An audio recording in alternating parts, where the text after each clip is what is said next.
Welcome back ناظرین، اپنے مہمانان کی جانب دوبارہ بڑھتے ہیں۔ راجہ صاحب، اب صورتحال کیا ہے؟ دیکھیں واضح طور پر اب جو شوکت یوسفزئی صاحب کہہ رہے ہیں کہ یہی صورتحال جو ہے وہ پاکستان میں دیکھنے میں آئی تھی، یہی صورتحال اب آزاد کشمیر میں دیکھنے میں آ رہی ہے، لیکن دونوں کے جو کانسیکوینسز تھے وہ اچھے دکھائی نہیں دیے۔ اب صورتحال یہ ہے کہ ہم ہر چیز پر خوش ہو رہے ہیں، لیکن اس کے باوجود بھی گراؤنڈ ریئلٹی میں معاملات بہت مختلف ہیں۔ حکومتی سیٹ پر بیٹھ کے سر قصیدہ پڑھنا بہت زیادہ آسان ہے۔ جی بالکل، انکمبنسی جو ہوتی ہے حکومت کی، اس کا ایک وزن ہوتا ہے، میں اتفاق کرتا ہوں، اور حکومتوں کو اپنے بہت سے فیصلوں کو ڈیفینڈ کرنے میں کافی ساری مشکلات کا سامنا کرنا پڑتا ہے، اور اپوزیشن میں بیٹھ کے وہ باتیں وہی کرنی اور تنقید کرنا بہت آسان ہوتا ہے۔ جی اب جو شوکت یوسفزئی صاحب نے کہا کہ مثلا ایک عدم اعتماد کو انہوں نے ملا دیا اس عدم اعتماد کے ساتھ جو انٹائرلی دونوں ڈیفرنٹ تھے، یعنی ایک طرف کیا تھا کہ ملک ڈیفالٹ ہو رہا تھا، یعنی آج دیکھیں کہ آج کسی جگہ یہ ٹاپک ہے کہ پاکستان ڈیفالٹ ہو چکا ہے یا اگلے ہفتے میں ہو جائے گا یا ہو رہا ہے، اسی جگہ پہ یہ ٹاپک ہے، یعنی انڈیپینڈنٹ میڈیا میں، ایون سوشل میڈیا پہ، اور اس وقت کیا صورتحال تھی۔ لہٰذا وہ عدم اعتماد جو ہے وہ پاکستان کو بچانے کی، پاکستان کو یعنی بالکل ایک صفحہ ہستی سے خدا نخواستہ معاشی طور پر مٹانے کی ایک جو صورتحال تھی، اس سے نجات کا ذریعہ تھا، اور سیاسی جماعتوں نے اپنا پولیٹیکل کیپٹل نجات کے برن ذرائع کیا۔ میں ہی جو ہے وہ قرضہ 85,000 ارب تک پہنچا دیا، یہ بڑی تعجب کی بات ہے۔ جو نہیں، اس کو یہ تو اس کے بعد کا سیکنڈ سٹیپ میں بات ہوگی نا۔ میں نے تو پہلے کہا کہ جب ملک ہی نہ ہو، جب وہ ڈیفالٹ ہو جائے تو اس وقت پھر ڈالر کتنے کا ہوتا اور پھر پیٹرول کا لیٹر کتنے کا ہوتا۔ وہ جو ڈیفالٹ ہوئے ہیں وہاں کے ملکوں کی ذرا ہسٹری دیکھ کے تو پھر ہم بات ہمیں کرنی چاہیے۔ تو پہلی بات تو یہ ہوگی۔ اس کے بعد آپ دیکھیں کہ معیشت کی جو آج ورلڈ بینک کی کل پرسوں رپورٹ آئی جس میں انہوں نے کہا کہ جی پاکستان کی جو معیشت کی سست رفتار ہے بڑھنے کی، وہ عوام کو ریلیف فراہم نہیں کر سکی، یعنی ایک قسم کا جس کو اپوزیشن نے کافی اس بات کو جو ہے اس پہ ڈھول تاشے پیٹے کہ ورلڈ بینک کی رپورٹ آئی، لیکن اسی ورلڈ بینک کی رپورٹ میں 3% گروتھ ریٹ کا انہوں نے جو ہے وہ ذکر کیا کہ جی 3% ایکسپیکٹڈ گروتھ ریٹ ہے۔ تو وہ فرام 0 to 3%۔ اسٹاک ایکسچینج کی صورتحال دیکھ لیں کہ کہاں پہ تھا اور آج کہاں پہ ہے۔ آپ بیلنس آف پیمنٹس کی دیکھ لیں، ٹھیک ہے لونز آئی ایم ایف سے لیے، لیکن کس لیے لیے کہ اس ملک کو بچانے کے لیے، اس کے لیے، اور اس کے نتیجے میں ریفارمز بھی جاری ہیں، اس کے نتیجے میں آپ ٹیکس کلیکشن کو دیکھ لیں، ٹارگٹس کو دیکھ لیں، ہر چیز جو ہے وہ بہتری کی طرف جا رہی ہے۔ تو اس لیے اس عدم اعتماد کو اس سے نہیں ملانا چاہیے، ایک بات ہوگی۔ دوسری بات یہ ہے کہ یہ جو موجودہ عدم اعتماد ہے اس کے ظاہر ہے دونوں چیزیں ہو سکتی ہیں، لیکن بنیادی چیز یہ ہے کہ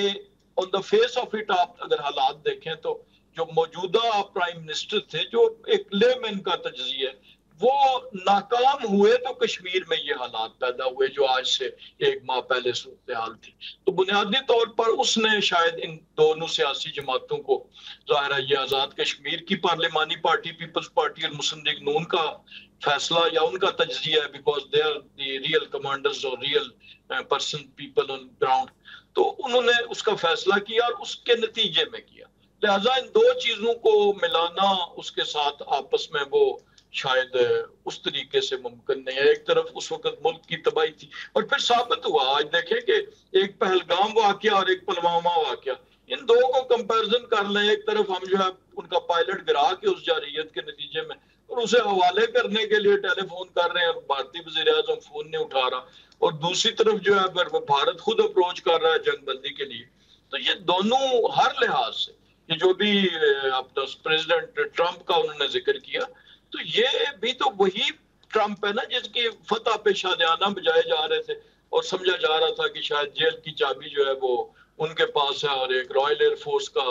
طیارہ وہاں سے اپنا یونائٹڈ اسٹیٹس ایئر فورس کا آئے گا اور یہاں سے جیل سے کسی قیدی کو لے جائے گا۔ تو اس وقت ٹرمپ کی مسکراہٹ بھلی لگتی تھی، اور آج ٹرمپ کی جو مسکراہٹ ہے وہ جب پاکستان کا نام لے رہا ہے، جب پاکستان کے وزیر اعظم کو اور فیلڈ مارشل کو کہہ رہا ہے کہ جی از اے گریٹ فائٹر اور گریٹ فیلڈ مارشل اور یہ وہ، تو یہ ملک کے لیے فخر کا باعث تو ہے پوری دنیا میں آج۔ چلیں میں اس کا جواب لے لوں شوکت یوسفزئی صاحب، سر واضح طور پر بتا دیں سر، وہ کہہ رہے ہیں کمپیئر کہاں کر رہے ہیں آپ دونوں چیزوں کو آپس میں؟ یہاں کی تحریک عدم اعتماد الگ صورتحال ہے، جو تحریک اعتماد یہاں پیش ہوئی اس کی الگ صورتحال ہے، دونوں چیزوں کو کمپیئر کر کے مرثیہ خوانی اچھی بات نہیں ہے۔ دیکھیے میرے خیال سے اگر یہ فیکٹس فگر پہ چلے جائیں نا تو ان کو اندازہ ہو جائے گا کہ جب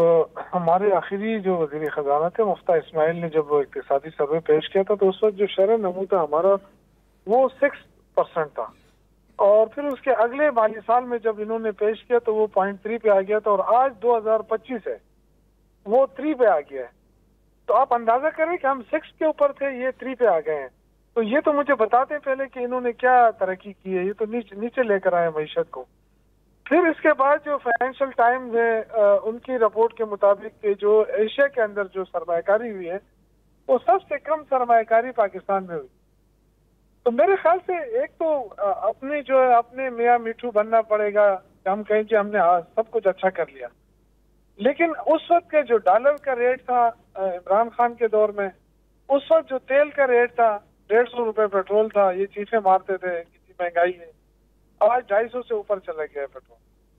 ٹھیک ہے، بہت ساری چیزیں، چاول دیکھ لیں، آٹا دیکھ لیں، گھی دیکھ لیں، اور یہ خود بتا دے نا کیا عوام کے آمدن میں کوئی اضافہ ہوا ہے؟ باہر ملکوں میں تو یہ ہوتا ہے نا کہ جب مہنگائی آتی ہے تو ساتھ اس کے ان کے آمدن میں بھی اضافہ ہوتا ہے، لیکن یہاں پاکستان میں تو وہی روپیہ ہے، بلکہ روپے کے اندر گراوٹ آ رہی ہے اور چیزیں مہنگی ہوتی جا رہی ہیں۔ تو غریب آدمی تو رول رہا ہے۔ آپ بے شک کہیں نا، آپ نے پہلے بھی کہا، آپ کہیں کہ جی ہم نے فارن پالیسی بہت اچھی کر دی ہے، پوری دنیا میں ہماری واہ واہ ہو رہی ہے، لیکن پاکستان میں لوگ رو رہے ہیں، پاکستان میں آپ کچھ بھی نہیں کر سکے، پاکستان کے عوام کو آپ 1 روپے کا ریلیف بھی نہیں دے سکے۔ لیکن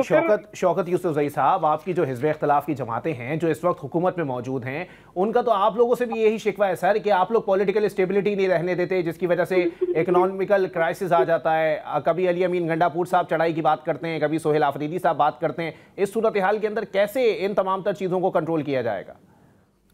دیکھیں یہی تو ان کی نالائکی ہے نا، یہ سیاسی لوگ تو نہیں ہیں، نہ یہ جمہوری لوگ ہیں، جس راستے سے آئے ہیں وہی ایٹیٹیوڈ انہوں نے اپنایا ہوا ہے، غیر جمہوری ہتھ کنڈے استعمال کر رہے ہیں۔ ایک منتخب وزیر اعلیٰ کو ملاقات کی اجازت دے دیتے تو کیا قیامت آ جاتی، لیکن خوف ان کا دیکھیں نا کہ عمران خان جیل میں، ان کو یہ بھی ڈر لگ رہا ہے کہ جیل میں کہیں وہ کوئی کیا فیصلہ کرے گا کہ وہ ہمارے لیے مصیبت بنے گا، تو یہ لوگوں کو روک رہے ہیں، ملاقات کرنے نہیں دے رہے ہیں، کبھی وکلا کو روکتے ہیں، کبھی ان کی فیملی کو روکتے ہیں، کبھی سی ایم کو روکتے ہیں۔ اس سے کیا ہوگا؟ یہ خوف، جب تک ان کا یہ خوف رہے گا وہ معاملات کیسے آگے بڑھیں گے؟ ان کے جو وزراء ہیں ان کے بیانات آپ دیکھ لیں، اس میں کہاں پہ سوائے کنفرنٹیشن کے تو اس میں مجھے کچھ نظر نہیں آ رہا ہے۔ وہ جب بیان کرتے ہیں اور ٹی وی پہ آ کے تو ایسا لگتا ہے جیسے کوئی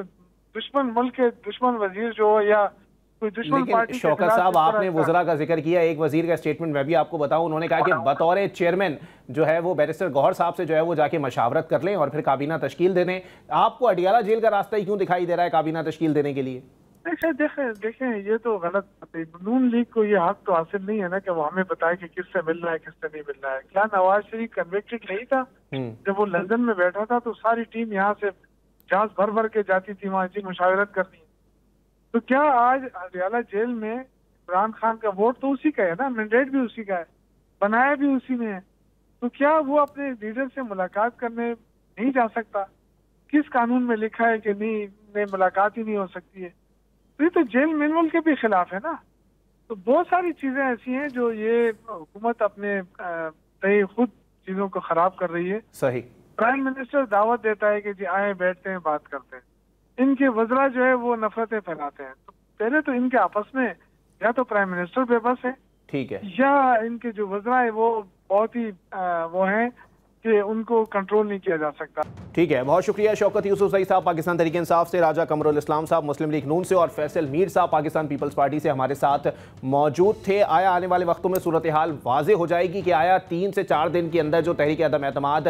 پیش کرنے کے امکانات جو ہیں وہ واضح طور پر دکھائی نہیں دیتے، اس کے پیچھے کیا محرکات جو ہیں وہ کھل کر سامنے آتے ہیں؟ اسی کے ساتھ اپنے میزبان علی عباس کو دیجیے اجازت۔ صحت نے ساتھ دیا اور زندگی نے وفا کی، تو پھر ملاقات ہوگی۔ اللہ حافظ۔